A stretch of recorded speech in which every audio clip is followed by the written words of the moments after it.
इतिहास हिंदुस्तान की आजादी के आंदोलन में गद्दारी का इतिहास रहा। गलवान घाटी में हमारे 20 जवान शहीद हो गए, लेकिन शर्म आती है उस चीन के साथ आपने अपना व्यापार बढ़ाने का काम किया है, हिंदुस्तान का रुपया उन तक पहुंचाने का काम किया है। मुझे शर्म आती है कि हमारे नागरिकों को अमेरिका ने हाथ में हथकड़ी, पैरों में बेड़ी बांध के हिंदुस्तान की धरती पे पहुंचाया और आपको शर्म नहीं आई। उन्होंने हमारी बैंकों को लूटा है, जिन्होंने आम आदमी का पैसा लूटा है, वो 20,000 करोड़ की लूट करने वाला नीरव मोदी और मेहुल चौकसी कई वर्षों से हिंदुस्तान छोड़ के बाहर बैठा हुआ है, चिढ़ा रहा है इस देश को। उस डकैत को आप पकड़ के अब तक क्यों नहीं ला पाए? मोदी आपका दोस्त, आपके नेताओं ने उसको भगाया हिंदुस्तान से।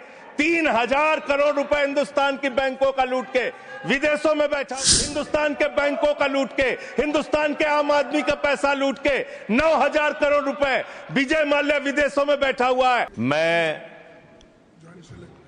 सरकार का पक्ष सुन रहा था और उनकी चिंताओं को सुन रहा था और इस बिल का मकसद जो उन्होंने बताया वो सुन रहा था। निश्चित रूप से महोदया, भारत की सुरक्षा सर्वोपरि है। राष्ट्र की सुरक्षा से किसी भी प्रकार का कोई समझौता नहीं होना चाहिए। देश के अंदर किसी को भी अवैध तरीके से घुसपैठ करने की इजाजत नहीं होनी चाहिए। देश के अंदर कहीं भी अवैध घुसपैठिया नहीं होना चाहिए। लेकिन पिछले 11 साल से इस देश के अंदर आपकी सरकार है। ज्यादातर राज्यों में डबल इंजन की सरकार है, डबल इंजन की सरकार है। ऊपर भी मोदी जी, नीचे भी मोदी जी, ऊपर भी मोदी जी, नीचे भी योगी जी, ऊपर भी मोदी जी, नीचे भी हेमंत बिस्वा शर्मा जी। चारों तरफ महामानव की सरकार महोदया, महामानव की सरकार। वो तो अवतार भी कहते हैं अपने आप को, और उस अवतार की सरकार में घुसपैठ हो जा रही है। 11 साल से हिंदुस्तान के अगर किसी कोने में अवैध घुसपैठिया है, अवैध रूप से कोई नागरिक रह रहा है, तो उसके लिए सीधे तौर पे भारतीय जनता पार्टी की सरकार और प्रधानमंत्री नरेंद्र मोदी जिम्मेदार है, कोई दूसरा जिम्मेदार नहीं है। बॉर्डर की सुरक्षा महोदया किसके पास है? बॉर्डर की सुरक्षा गृह मंत्रालय के पास है। बीएसएफ लगी हुई है वहां पे। चीन घुसपैठ कर रहा है, हम लोग चिल्लाते हैं, बोलते हैं, आपको उसके बारे में बोलने की फुर्सत नहीं। गलवान घाटी में हमारे 20 जवान शहीद हो गए, लेकिन शर्म आती है उस चीन के साथ आपने अपना व्यापार बढ़ाने का काम किया है, हिंदुस्तान का रुपया उन तक पहुंचाने का काम किया है। देश के बॉर्डर की सुरक्षा आपके जिम्मे है। मैं बड़ा हास्यास्पद तर्क सुन रहा था, बहुत ही हास्यास्पद तर्क।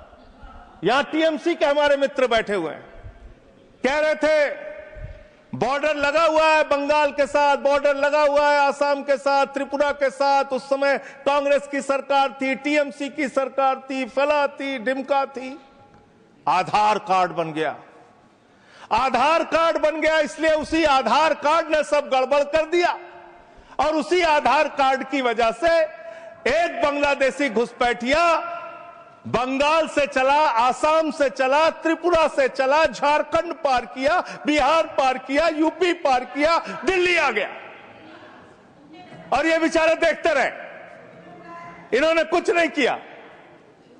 और मल्लिकार्जुन खड़गे जी भी बैठे हुए हैं, ये भी राज्य में मंत्री रहे हुए हैं। माननीय लोपी साहब, प्रमोद तिवारी जी भी राज्य में मंत्री रहे हुए हैं। इन दोनों से भी पूछ ले सरकार के लोग, ये भी आपकी मदद कर देंगे। किसी राज्य के अंदर कोई व्यक्ति आ गया तब उस राज्य सरकार की जिम्मेदारी होती है, लेकिन मुझे लगता है आजकल पूरा का पूरा गृह मंत्रालय सुपरमैन की पिक्चर देख रहा है। पूरे भाजपाई सुपरमैन की पिक्चर देख रहे हैं। और कैसे देख रहे हैं? 50 किलोमीटर की सुरक्षा बीएसएफ के पास है। बंगाल में 50 किलोमीटर की सुरक्षा बीएसएफ के पास है। एक बांग्लादेशी खड़ा होता है, उस बॉर्डर पे खड़ा होता है जहां बीएसएफ होती है, जहां गृह मंत्रालय होता है, छलांग लगाता है वो व्यक्ति, 50 किलोमीटर छलांग मार के सीधे ममता जी के पास पहुंच जाता है, कहते ममता जी आधार कार्ड दे दीजिए। ये हो रहा है क्या? 50 किलोमीटर आप नहीं रोक पा रहे, अपनी नाकामी आप नहीं बता रहे। आसाम के अंदर, त्रिपुरा के अंदर, बंगाल के अंदर जो बॉर्डर है वो आपके जिम्मे है, और उसकी सुरक्षा के साथ खिलवाड़ आपने किया है, गृह मंत्रालय ने किया है, भारतीय जनता पार्टी की सरकार ने किया है। आप अपने दोस्त राज्य सरकारों के ऊपर मरते हैं। अरे आधार कार्ड तो तब आदमी मांगेगा जब राज्य की सीमा में घुसेगा। जब 50 किलोमीटर सीमा की सुरक्षा आपके जिम्मे है तो आप क्या कर रहे थे? आपकी सरकार क्या कर रही थी? और वो बांग्लादेशी सुपरमैन है, वो सीधे 50 किलोमीटर फांद के आएगा, सीधे पहुंच जाएगा 50 किलोमीटर के बाद ममता जी के पास, हमें आधार कार्ड दो। ये कैसा तर्क है? ये कैसा तर्क है?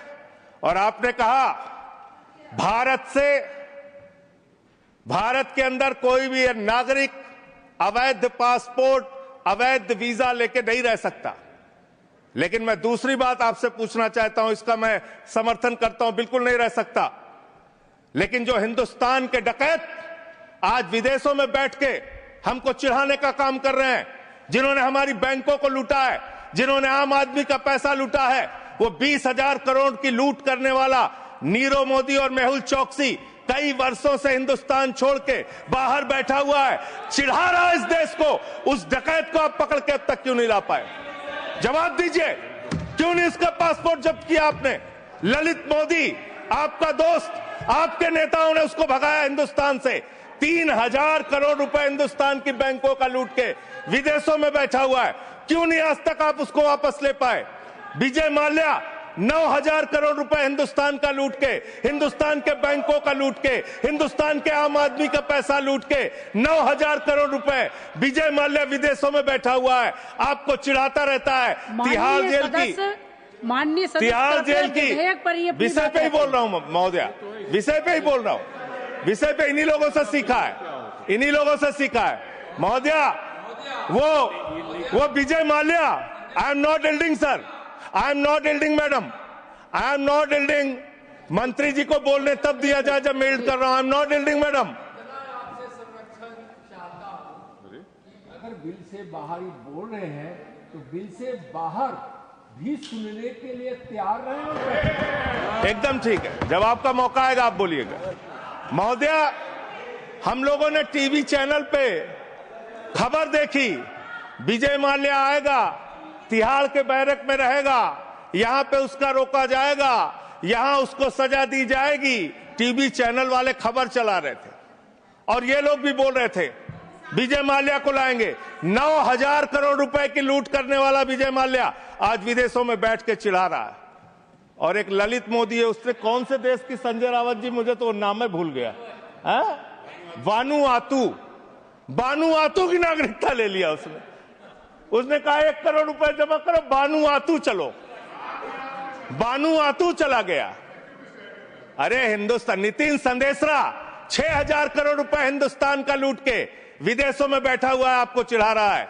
और महोदया, मैं इस सदन का सम्मानित सदस्य हूं, देश के सर्वोच्च सदन का सदस्य हूं, बड़े दुख और पीड़ा के साथ आपके साथ कह रहा हूं कि इन बेईमानों का, जिन्होंने हिंदुस्तान की जनता के बैंकों में डकैती डालने का काम किया, उनको आज विदेशों में बैठा के मौज करा रहे हैं ये लोग। और मेरा पासपोर्ट जब्त है, मेरा पासपोर्ट जब्त है। क्या मैं हिंदुस्तान का नागरिक नहीं? क्या मैं इस सर्वोच्च सदन का सदस्य नहीं? मैं मेंबर ऑफ पार्लियामेंट हूं, मेरा पासपोर्ट जब्त है। मैं कहना चाहता हूं इनसे, अगर वास्तव में तुम्हारी नीयत साफ है तो आज हिंदुस्तान के अंदर 50 करोड़ से ज्यादा जिन जिन लोगों का बकाया है, सबका पासपोर्ट जब्त करो, कोई हिंदुस्तान छोड़ के भागने ना पाए। सबका पासपोर्ट जब्त कीजिए। आप अनावश्यक बातें करते हैं।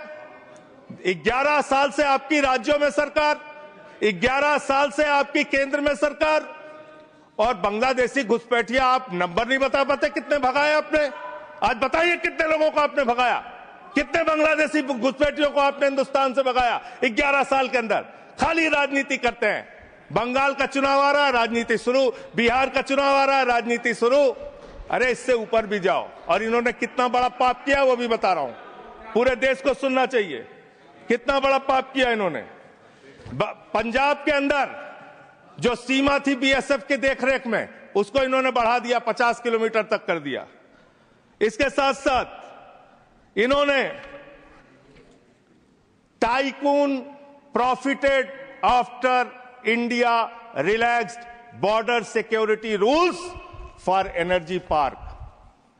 एनर्जी पार्क बनाने के लिए पाकिस्तान की सीमा में, गुजरात के अंदर भारत की सुरक्षा कानूनों में रिलैक्स देने का काम इस सरकार ने किया है। अपने एक दोस्त को एनर्जी पार्क का ठेका देने के लिए, उसका फायदा पहुंचाने के लिए, उसका धंधा कराने के लिए, देश की सुरक्षा के साथ अपने दोस्त को फायदा पहुंचाने के लिए, अडानी को फायदा पहुंचाने के लिए आपने बॉर्डर की सुरक्षा पे, वहां के कानूनों पे रिलैक्स देने का काम किया। कितने शर्म की बात है, कितने शर्म की बात है।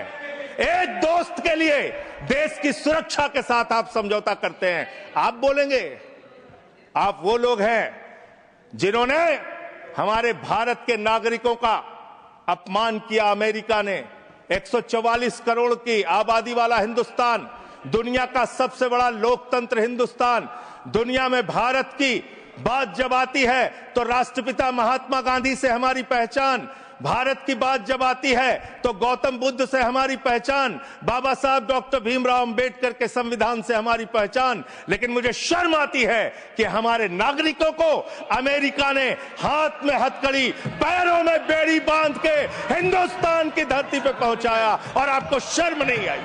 आप हंस रहे थे, आप मजाक उड़ा रहे थे हमारे नागरिकों का।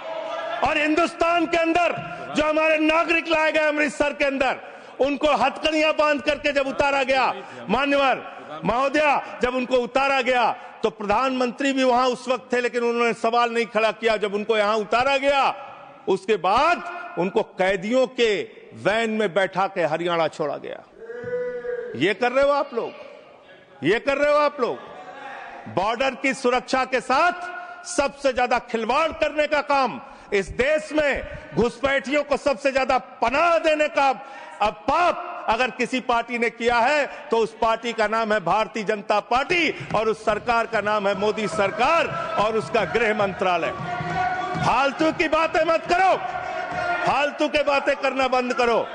देश के अलग अलग दुनिया के अलग अलग हिस्सों में अगर इस देश की बैंकों को लूटने वाले चंद पूंजीपतियों को बिठाने का, मौज उड़वाने का अपराध अगर किसी ने किया है तो नरेंद्र मोदी की सरकार ने किया है, एनडीए की सरकार ने किया है, आप लोगों ने किया है। आपको बोलने का कोई अधिकार नहीं है। हम राष्ट्रभक्त थे, हैं और रहेंगे। आपसे किसी भी प्रमाण पत्र की जरूरत नहीं है। आप लोगों का इतिहास हिंदुस्तान की आजादी के आंदोलन में गद्दारी का इतिहास रहा है। बहुत बहुत धन्यवाद महोदय।